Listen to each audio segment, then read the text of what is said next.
Have you ever wondered why Vietnamese coffee is getting so popular these days? To be honest, I am personally surprised because a lot of my workshops now would require some Vietnamese coffee, how to make Vietnamese coffee.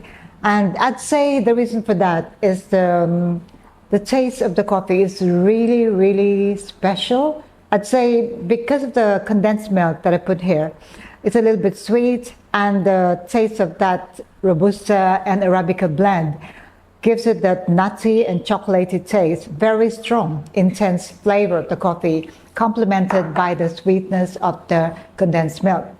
Another reason why the taste of the coffee is intense is you serve it in a smaller cup like this one. So basically it's just 10 ml of sweetened condensed milk there, and then you add your coffee from the Phin. This is for single cup. Now if you're making this for a coffee shop, they also have bigger sizes like this one. So there you go. Now, what about if you'd like to have the same taste of Vietnamese coffee, strong, intense, dark, chocolatey, nutty, using the same coffee, Vietnamese coffee, but you don't have a coffee maker?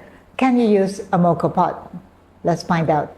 Let's brew our Moka Pot coffee. For this, I'm going to use my coarse ground coffee, and also I'm going to use a tablespoon to measure.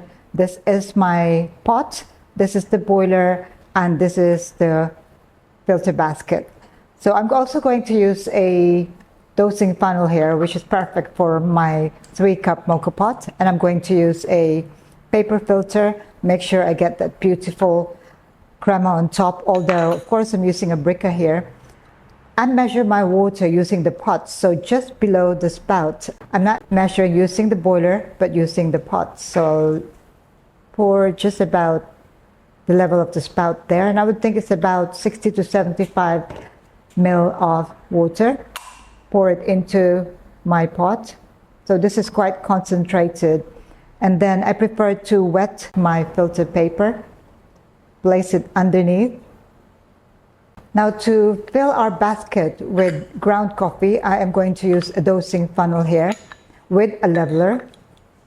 It would be about 3 tablespoons or about 16 to 18 grams of ground coffee.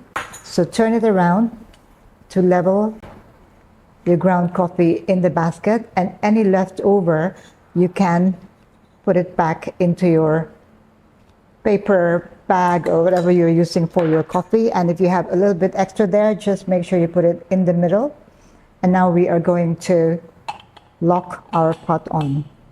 Make sure you have something to hold it with. Turn it around. Do not use the handle to turn, otherwise you're going to break the handle.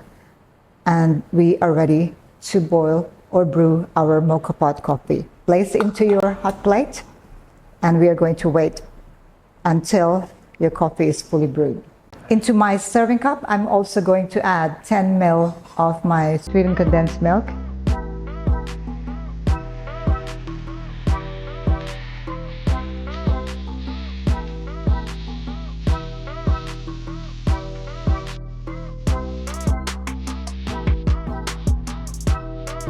So I'm going to put this aside for now. This is Vietnamese coffee using coffee Phin. Now I'm going to use the coffee which I brewed using my Moka Pot. Now this is a 3-cup Moka Pot, but you would only use it for 1 cup. I have the same amount of sweetened condensed milk here, and I'm going to pour my brewed coffee into the serving cup.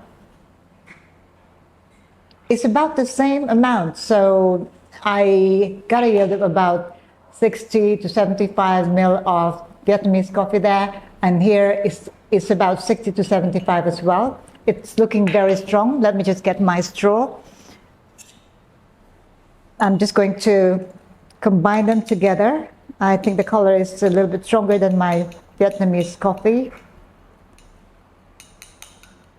Okay, now to add my ice, because I prefer iced coffee with this. Maybe just about the same. The color is definitely stronger. Yep. The color is darker than my Vietnamese coffee. It is about 3 tablespoons as well, so I'd say the same amount of coffee, but this is using the Moka Pot. Now, it's the moment of truth.